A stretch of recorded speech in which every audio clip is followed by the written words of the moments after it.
नमस्कार, सांकेतिक भाषा के इस विशेष बुलेटिन में आप सभी का स्वागत है। आपके साथ मैं हूं शहला निगार और मेरे साथ है मेरी सहयोगी बीरा सिंह, जो साइन लैंग्वेज में आप तक खबरों को पहुंचाएंगी। शुरुआत हेडलाइंस के साथ।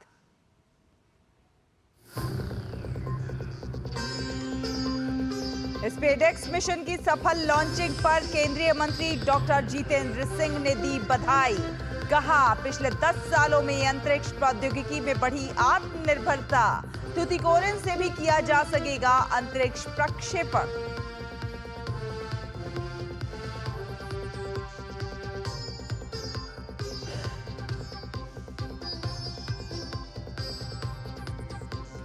भ्रष्टाचार, झूठे वादे, दावों के जाल में फंसी आम आदमी सरकार। बीजेपी सांसद बांसुरी स्वराज ने केजरीवाल पर लगाया तुष्टीकरण की राजनीति का आरोप। शिक्षा, स्वास्थ्य, प्रदूषण को लेकर कांग्रेस नेता संदीप दीक्षित ने भी साधा निशाना। और आपको सीधे लिए चलते हैं न्यूजीलैंड और देखिए किस प्रकार नए साल का जश्न मनाया जा रहा है।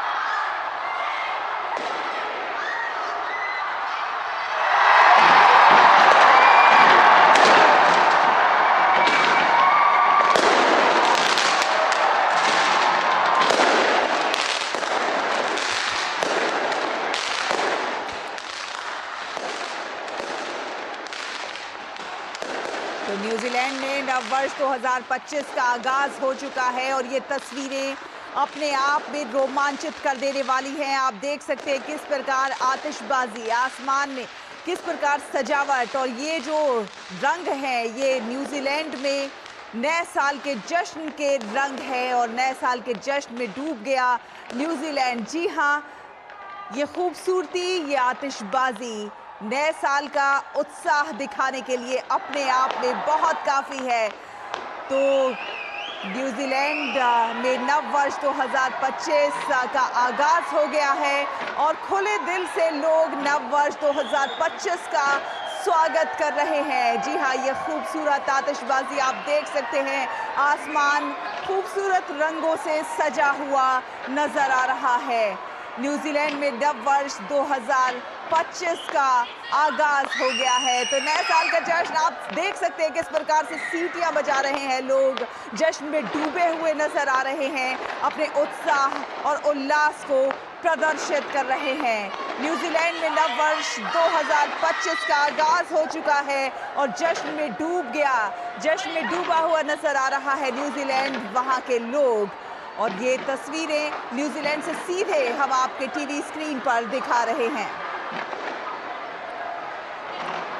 तो आपको बता दें कि न्यूजीलैंड सबसे पहले न्यूजीलैंड में नया साल मनाया जाता है और क्योंकि सबसे पहले वहां पर काउंटडाउन शुरू होता है और आप देख सकते हैं सबसे पहले नववर्ष 2025 का स्वागत करते हुए न्यूजीलैंड और नए साल के जश्न में डूबे हुए न्यूजीलैंड वासी आप देख सकते हैं जो आतिशबाजी और जो सीटियां, जो पुकार न्यूजीलैंड नए साल के जश्न में पूरी तरह से सराबोर नजर आ रहा है। आसमान से ये खूबसूरत तस्वीरें और ये धरती से खूबसूरत तस्वीरें, जहां न्यूजीलैंड वासी इन तस्वीरों को कैप्चर करने के लिए इकट्ठा हुए हैं, अपने अपने मोबाइल फोन्स में इन खूबसूरत तस्वीरों को कैद करने के लिए उत्साहित और उल्लासित नजर आ रहे हैं।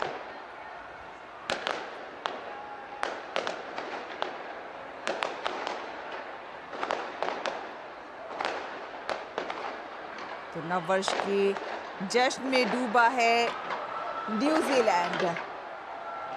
नए साल के जश्न में न्यूजीलैंड सराबोर नजर आ रहा है।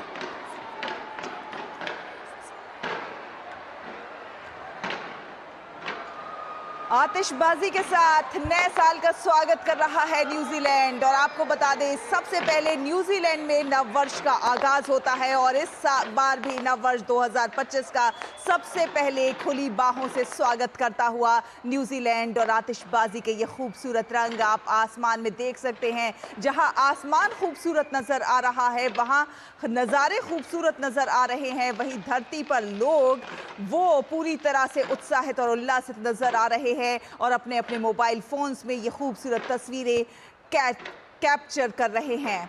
जी हाँ, आप देख सकते हैं कितना उत्साह है, कितना उल्लास है और आतिशबाजी के साथ, खूबसूरत रंगों के साथ नए साल का स्वागत कर रहा है न्यूजीलैंड। ये सीधी तस्वीरें आप न्यूजीलैंड से देख पा रहे हैं। बड़ी संख्या में लोग एकत्रित हुए हैं नव वर्ष का स्वागत करने के लिए और नव वर्ष के इन रंगों में डूब जाने के लिए। ये देख सकते हैं आप कितने खूबसूरत रंग न्यूजीलैंड से सीधे हम आपके टीवी स्क्रीन पर दिखा रहे हैं। आप इसके साक्षी बन सकते हैं अपने टीवी स्क्रीन पर। डीडी न्यूज़ के जरिए आप न्यूजीलैंड में नव वर्ष 2025 के स्वागत के रंग।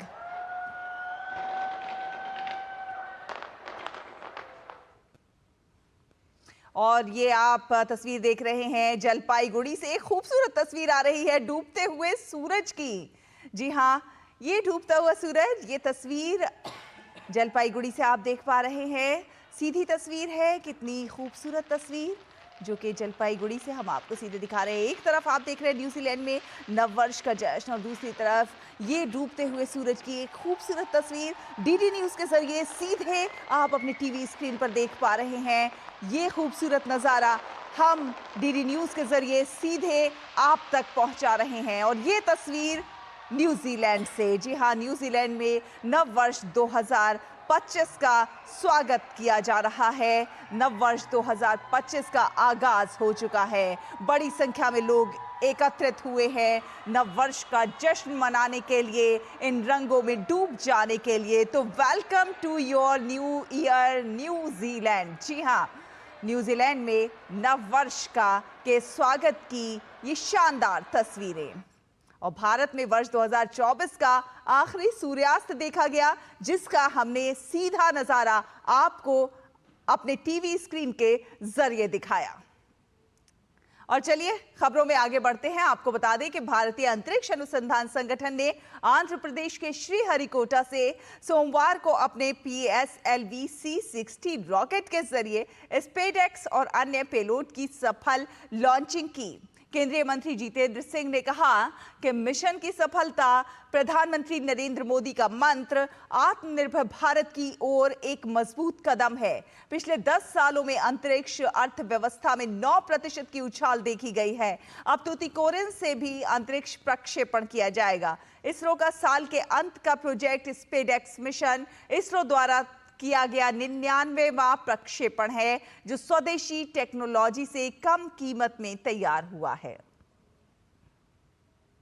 So when we have a space station over there, as I said, to put it in the layman's language, how do we land there? How do we move things there? So we need to have this technology. We can't simply have a station there which is just hanging in space and we sitting down here watching it. So how do we actually arrange transportation to and fro? And that is where, to put it in simple terms, this docking technology, which is also undocking at the same time, is going to help. This has been very cost effective. Our two satellites, one named Chaser, the other one named the Target, have cost just about 125 crore rupees each, and our launch vehicle 250, which makes it hardly about 375 crore. केंद्रीय मंत्री जितेंद्र सिंह ने कहा कि इसरो ने SpaceX mission की सफलतापूर्वक launching, अंतरिक्ष में इसरो की ये उड़ान ऐतिहासिक है। One of the first experiments undertaken by India as far as the docking technology is concerned. But I think what makes it special is that it is a purely indigenous technology, and that's why it's been appropriately named as Bharatiya docking technology. And that is very much in keeping with Prime Minister Modi's mantra of Atmanirbhar Bharat. Bhajpa नेता बासुरी स्वराज ने आम आदमी party के संयोजक अरविंद केजरीवाल पर जमकर हमला बोला है। उन्होंने कहा कि अरविंद केजरीवाल चुनावी जुमलों और चुनावी छलावे को लेकर जनता के पास जा रहे हैं। दिल्ली सरकार ने 17 महीनों से इमामों को वेतन नहीं दिया है। अब अरविंद केजरीवाल तुष्टीकरण की राजनीति कर रहे हैं।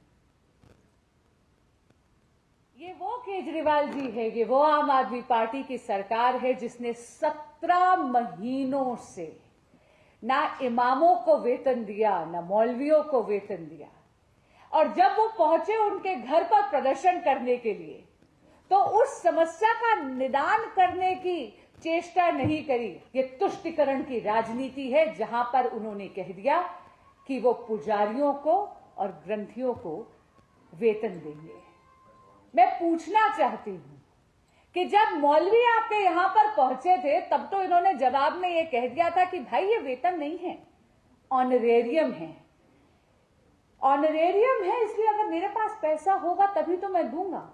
तो मैं पूछना चाहती हूं कि केजरीवाल जी, सरकार आपकी है, आजकल तो कोई भी मॉडल कोड ऑफ कॉन्डक्ट नहीं लगा, तो आप चुनाव की प्रतीक्षा क्यों कर रहे हैं?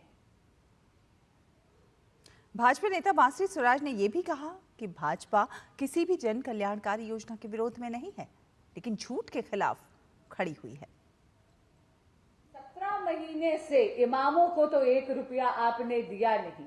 पंजाब में 3 साल पहले आपने घोषणा करी थी महिला सम्मान योजना की। पंजाब की बहनें अभी भी 1-1 रुपये के लिए तरस रही है। दिल्ली के पुजारी और दिल्ली के ग्रंथियों को चुनावी छलावे में क्यों फंसाया जा रहा है? 1 रुपया उनके भी बैंक अकाउंट में नहीं आएगा। और पुनः कहती हूं, 1 दशक से आपकी सरकार यहां पर है, आप केवल घोषणाएं क्यों कर रहे हैं? आज ही कैबिनेट की मीटिंग बुलाकर लागू करिए ना। देखिए, भाजपा किसी भी जन कल्याणकारी योजना के विरोध में नहीं है, आप आज ही लागू करिए ना। लेकिन हां, भाजपा जनता के साथ छलावा नहीं होने देगी। इस झूठ के खिलाफ हम दृढ़ता के साथ, प्रतिबद्धता के साथ खड़े हुए। भारतीय जनता पार्टी के राष्ट्रीय प्रवक्ता गौरव भाटिया ने आम आदमी पार्टी पर ओछी राजनीति में बच्चों को भी नहीं बख्शने का आरोप लगाया है। दरअसल आपके सोशल मीडिया एक्स पर बच्चों के साथ एक वीडियो शेयर किया गया है। राष्ट्रीय मानवाधिकार आयोग द्वारा इसे हटाने के आदेश के बाद भी इसे नहीं हटाया गया है, जिसके बाद भाजपा ने आप पर बच्चों के भविष्य के साथ खिलवाड़ करने और अंधकार में धकेलने का आरोप लगाया है। ये शब्द हैं नेशनल ह्यूमन राइट कमीशन के कि ये जो एक्स पोस्ट है आतिशी मारलेना और अरविंद केजरीवाल की, बच्चों को राजनीति में घसीटते हुए उनका दुरुपयोग करके उनके भविष्य को अंधकारमय कर देने का ये कृत्य स्वीकारा नहीं जाएगा और तुरंत इस एक्स पोस्ट को हटाया जाए। एक्स पोस्ट को हटाया जाए, लेकिन जैसा मैंने कहा, ढोंगी और फरेबी, झूठे और मक्कार अरविंद केजरीवाल ने अभी तक इस एक्स पोस्ट को नहीं हटाया है। इसके साथ ही गौरव भाटिया ने दिल्ली के बच्चों को अच्छी शिक्षा देने की जगह उन्हें परीक्षाओं में फेल करने का आरोप लगाया है। 10वीं और 12वीं के बच्चे परीक्षा में बैठते हैं और फेल हो जाते हैं, तो इनको लगा कि हमारी साग पर भट्टा लगेगा, तो इन्होंने क्या किया कि 9वीं और 11वीं के जो बच्चे हैं उनको अच्छी शिक्षा तो नहीं दी, लेकिन उनको फेल करना स्टार्ट कर दिया। इसलिए फेल करना स्टार्ट कर दिया कि अगर 9वीं और 11वीं में फेल करेंगे तो इनको लगा 10वीं और 12वीं के जो परिणाम आएंगे वो अच्छे आएंगे। और आप सोचिए किस तरह की विभत्स राजनीति ये व्यक्ति करता है, जो 11वीं और 9वीं कक्षा में हमारे बच्चों को जबरदस्ती फेल किया, उसके बाद उनके साथ कहता है हैप्पीनेस उत्सव बनाएंगे।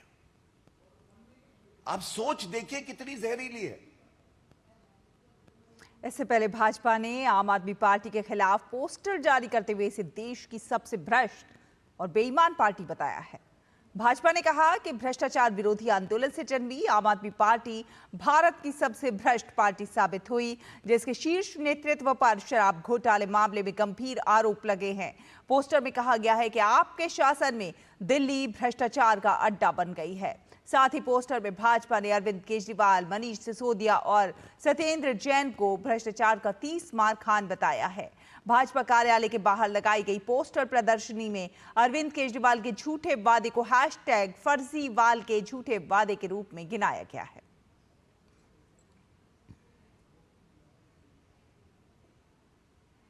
और दिल्ली विधानसभा चुनाव से पहले आप संयोजक अरविंद केजरीवाल ने दिल्ली के पुजारियों ग्रंथियों को 18,000 रुपए की राशि दिए जाने पर मंदिर के पुजारियों में नाराजगी है। मंदिर के पुजारी अरविंद केजरीवाल की इस स्कीम का विरोध कर रहे हैं और इस मुद्दे पर डीडी न्यूज संवाददाता धीरज कुमार ने दिल्ली के प्राचीन हनुमान मंदिर के पुजारियों से खास बातचीत की है।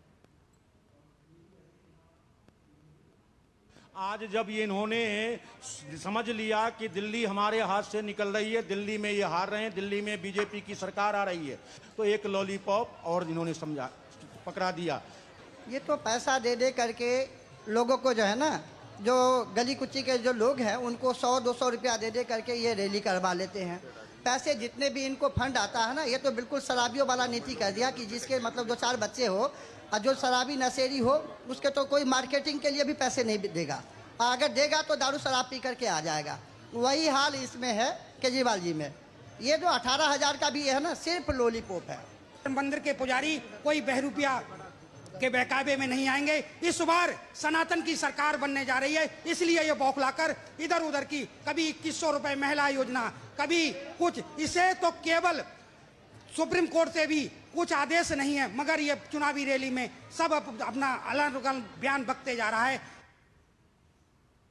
और दिल्ली कांग्रेस के नेता और पूर्व सांसद संदीप दीक्षित ने भी आम आदमी पार्टी पर जमकर निशाना साधा है। उन्होंने शिक्षा, स्वास्थ्य और प्रदूषण को लेकर सरकार पर हमला बोला है। संदीप दीक्षित ने कहा है कि जनसंख्या बढ़ने के साथ साथ 12वीं में नामांकन की दर में कमी आई, ये आप सरकार की नाकामी है।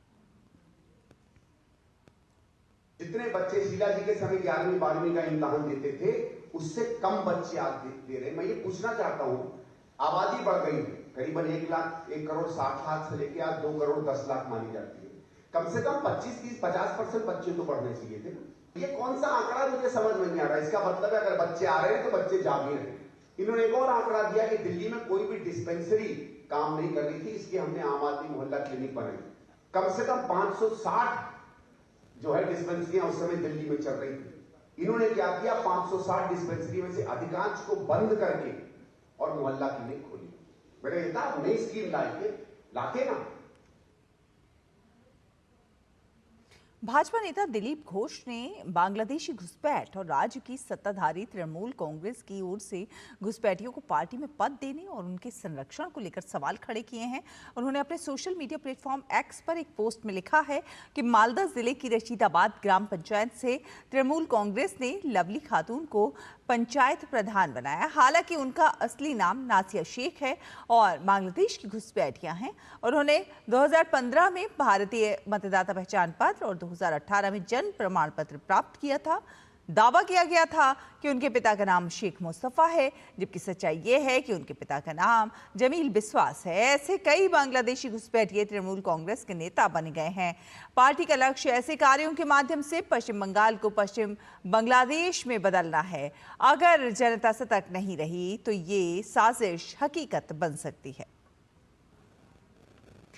और आपको बता दें कि प्रधानमंत्री नरेंद्र मोदी ने फ्रांस के संस्कृतविद डॉक्टर पियरे सिल्वेन फिलियोज़ेट के निधन पर दुख व्यक्त किया है। उन्होंने सोशल मीडिया प्लेटफॉर्म एक्स पर लिखा है कि डॉक्टर पियरे सिल्वेन फिलियोज़ेट संस्कृत अध्ययन को विशेषकर साहित्य और व्याकरण क्षेत्र में लोकप्रिय बनाने को लेकर अपने अनुकरणीय प्रयासों के लिए याद किए जाएंगे। वो भारत और भारतीय संस्कृति से गहराई से जुड़े हुए थे।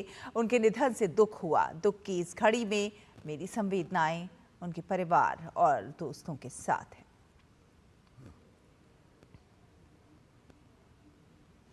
केंद्र सरकार के स्वास्थ्य मंत्रालय ने कोलकाता में नकली दवाओं के अवैध व्यापार के खिलाफ त्वरित कार्रवाई की है और बड़ी मात्रा में नकली दवाओं को जब्त किया है। केंद्रीय औषधि मानक नियंत्रण संगठन यानी CDSCO, पूर्व क्षेत्र और पश्चिम बंगाल की औषधि नियंत्रण निदेशालय द्वारा संयुक्त जांच में बड़ी मात्रा में एंटी कैंसर, एंटी डायबिटिक और अन्य दवाएं जब्त की गईं, जिन्हें नकली माना जा रहा है।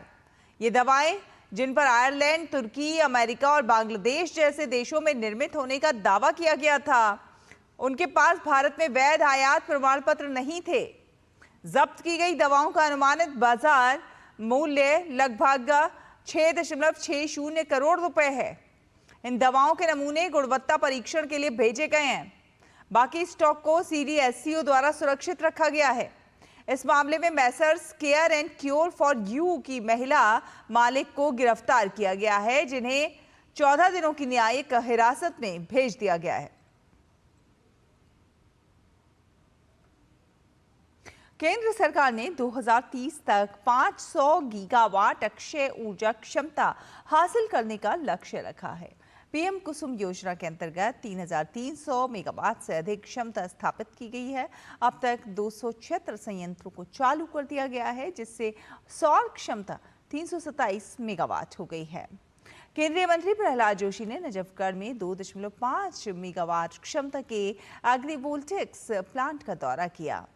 मार्च 2021 में चालू इस सौर संयंत्र के तहत 4 एकड़ भूमि क्षेत्र में बैंगन, पालक, हल्दी, टमाटर जैसी फसल पैदा की जा रही हैं। डेवलपर किसान से भूमि पट्टे पर लेते हैं, जिससे किसान की वार्षिक आय 40,000 रुपए से बढ़कर 1,20,000 रुपए प्रति वर्ष हो जाती है। केंद्रीय मंत्री ने कहा कि ऐसे प्रयासों से किसानों की दोगुनी आय, मुफ्त बिजली और पर्यावरण संरक्षण को बढ़ावा मिलेगा। इस मॉडल का अध्ययन कर पूरे देश में इसे लागू करने पर विचार किया जाएगा। प्रधानमंत्री जी के दूरदृष्टिता के कारण आज देश में बिजली उत्पादन कई गुना बढ़ा है। उसमें एक माननीय प्रधानमंत्री जी का थ्रस्ट है बिजली के साथ ही साथ पर्यावरण। तो पर्यावरण भी हमको संरक्षण करना चाहिए, उसी के साथ ही साथ हमको बिजली भी उत्पादन करना चाहिए। तो ये देखते हुए प्रधानमंत्री जी renewable energy, specially solar wind में उन्होंने बहुत आग्रहपूर्वक प्रयास किया और लोगों को उन्होंने प्रेरणा दी। इसके कारण बहुत विविध तरह का प्रयोग हो रहा है। और उत्तर प्रदेश के मुख्यमंत्री योगी आदित्यनाथ प्रयागराज के दौरे पर हैं। सीएम योगी आदित्यनाथ ने RL में नगर निगम के बायो CNG प्लांट का लोकार्पण किया। 12.49 एकड़ जमीन पर बायो CNG प्लांट बनाया गया है। प्लांट से प्रतिदिन 21.5 टन गैस के साथ 209 टन जैविक खाद उत्पादन होगा। प्लांट की उत्पादन क्षमता 343 टन प्रतिदिन है।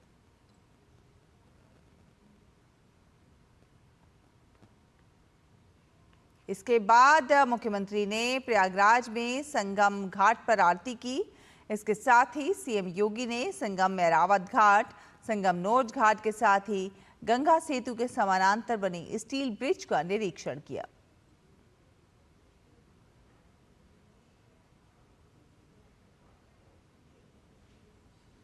उत्तर प्रदेश के मुख्यमंत्री योगी आदित्यनाथ ने लेटे हुए हनुमान जी मंदिर में दर्शन किए। मुख्यमंत्री योगी ने मंदिर में पूजा अर्चना भी की। इसके बाद मुख्यमंत्री ने मेला प्राधिकरण के सभागार में अधिकारियों के साथ समीक्षा बैठक भी की।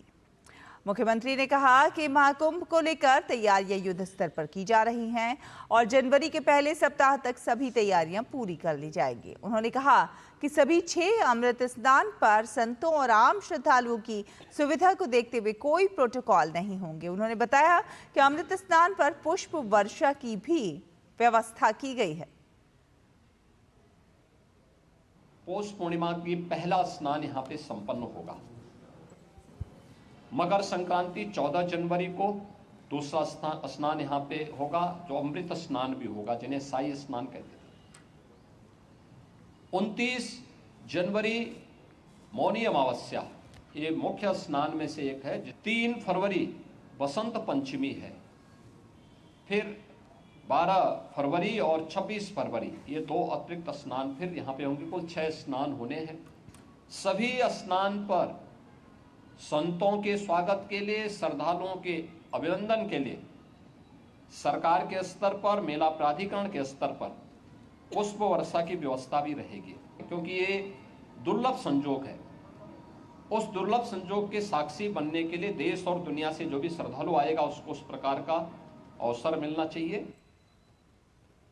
और भाजपा नेता आरपी सिंह ने राजेंद्र नगर विधानसभा में स्थित झुग्गी बस्ती, गैस गोदाम, टोडापुर जैसी जगहों में गोल्डन टॉयलेट सीट वाले पोस्टर लगाए हैं। उन्होंने केजरीवाल पर हमला बोलते हुए कहा है कि ऐसे 12 शौचालय मुख्यमंत्री ने अपने घर पर बनवाए थे। 56 करोड़ के शीश महल में 1 करोड़ 44 लाख की टॉयलेट सीट लगवाई गई थी। रात्रि निवास के बाद जो शौचालय की हालत देखी, मैं खुद शौचालय गया था यहाँ पर, जो शौचालय की हालत देखी उसके बाद मेरा मन हुआ कि मैं बताऊं कि ये सारे शौचालय मिलाकर जितने लगे हुए हैं, ये सब मिलाकर भी 12 लाख के शौचालय नहीं है, परंतु अकेला एक शौचालय उसके घर पे, ऐसे 12 थे, तो 12 लाख का एक शौचालय और सारे पूरे झुग्गी बस्तियों के लिए सब मिलाकर 12 लाख शौचालय। हम ये कह रहे हैं कि हमारी सरकार आएगी, हम आपको अच्छे शौचालय, अच्छे स्नानघर, महिलाओं के लिए स्नानघर, ये सब सुविधाएं देंगे। और ये जो दिल्ली के नाम पर, रेवड़ी के नाम पर जो दिल्ली को लूटा जा रहा है, वह लूट पर रोकना चाहिए। इसी के साथ सांकेतिक भाषा के इस विशेष बुलेटिन में फिलहाल इतना ही। मुझे बीना को और हमारी पूरी टीम को दीजिए अनुमति। नमस्कार।